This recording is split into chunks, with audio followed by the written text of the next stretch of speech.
Welcome back, everyone. We are at part 4 where we are covering business credit bureaus and business credit scores. So if you are interested in building personal credit or business credit, this is definitely the right channel for you.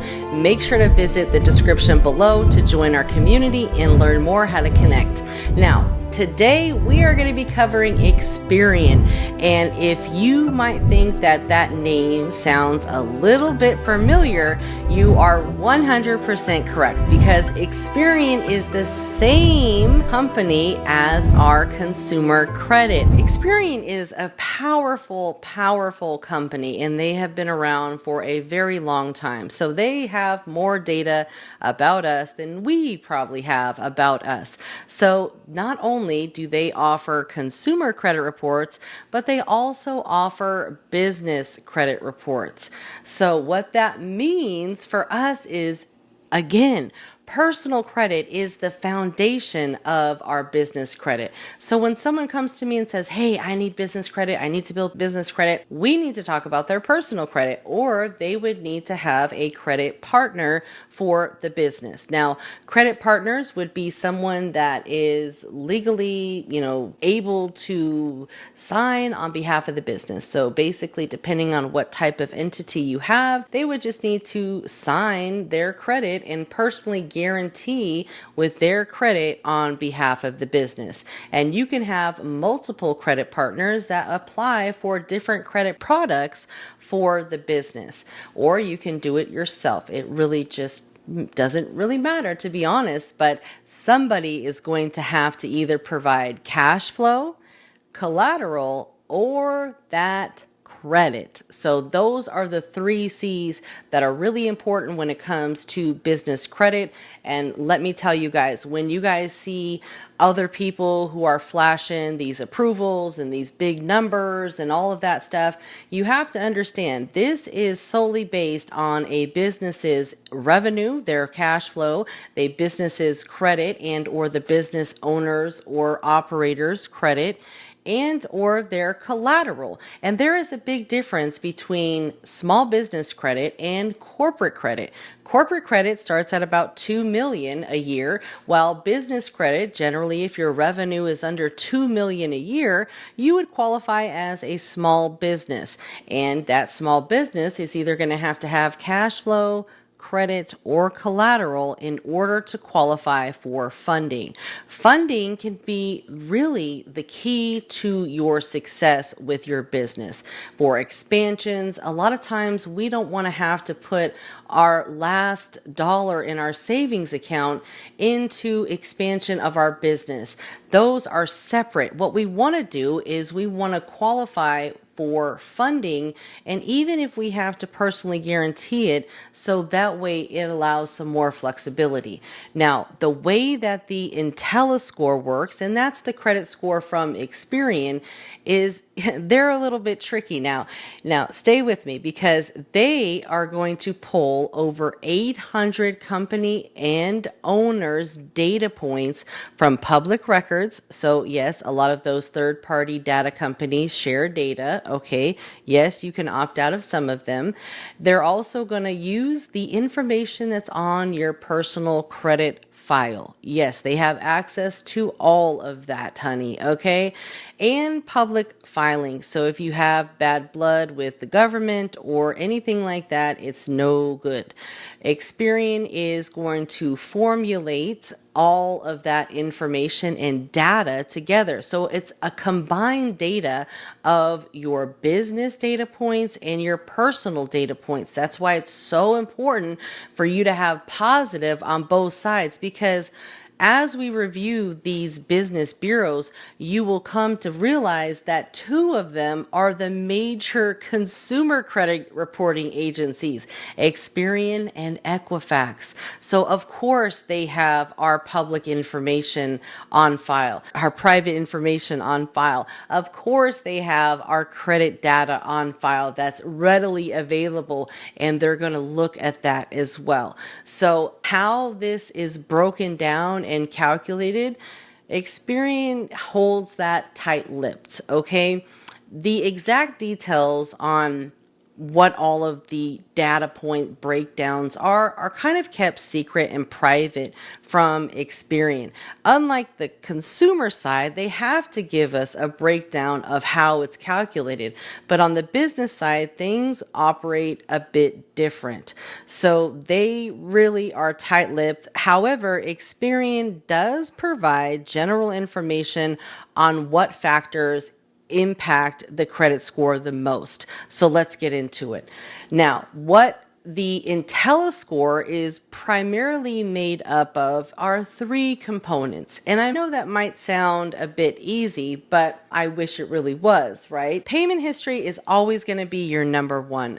Whether it's personal or business credit, if you don't remember anything from these videos, remember this. Your payment history is the number one factor to your personal credit and your business credit. There, I said it, right? And it's also the hardest thing to get corrected or reversed once that data has been recorded. It can haunt you for years to come. It can remain on your personal credit for 7 years. It can remain on your business credit from anywhere from 2 to 4 years or more.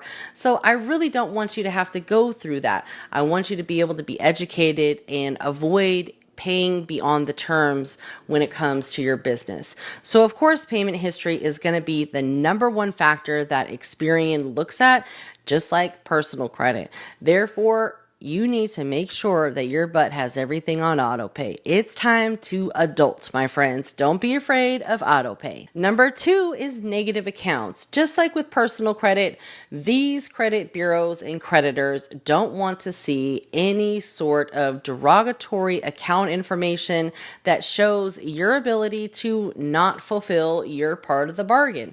Now, a lot of people like to wiggle out of contracts and not pay things, and believe me, I get it. But in the world that we live in, with the amount of technology that is developing, it is getting harder and harder to run from your shit, right? So accounts that have been sent to collections, any company or personal liens, judgments, bankruptcy related, whether it's on the personal or the business, all of that information is going to be a part of the data that they have on file. Because guess what? Your name is connected to that company. So that's one of the reasons why a lot of companies will have what's called silent partners or credit partners to sign or, become that public face of the company to ensure that the business credit with Experian is higher, because that 𝗥𝗲𝗀𝗁𝗲 score is going to be a blended score. So it's really important for you to work on your personal credit and the business credit at the same time. If you do need help, the link's below to book a call. Now, if you can show that your payment history is good, you have no negative accounts, what's the last thing that is going to affect you?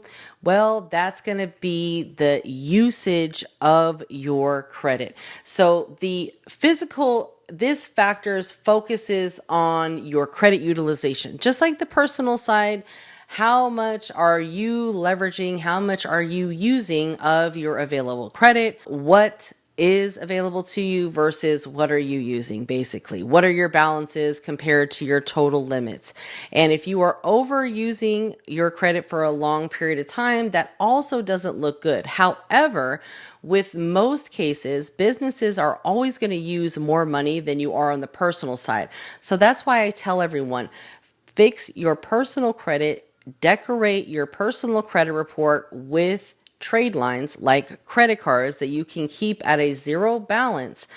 Build and strengthen that personal credit so much you can build business credit for 10, 20 different businesses if you want, because your personal credit is so great. You can leverage that personal credit to get business credit, and you can do it with multiple businesses. That's the great thing about it. You can rinse and repeat. So those are the three major factors when it comes to your 𝗥𝗲𝗀𝗁𝗲 score with Experian. And here are the score ranges. Again, they're a 1 to 100, and the higher the credit score, the better. So you want to be as close to that 100 range as possible.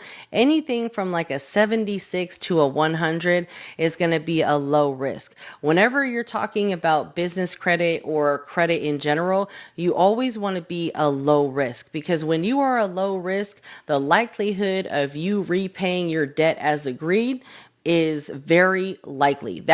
And that shows that you don't have a trend to be risky. You don't have a trend of not paying. And that's what lenders and financial institutions and vendors and all of these places that you're looking to seek credit from, that's what they're looking at. Your ability to repay back debt as agreed.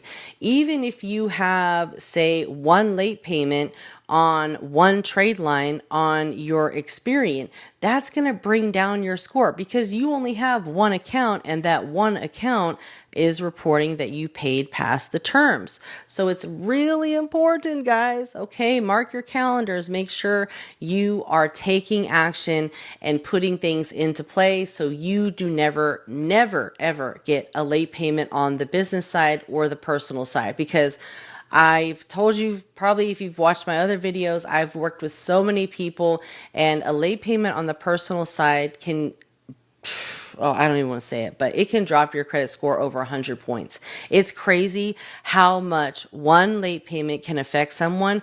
But yes, late payments are 35% of your personal credit score.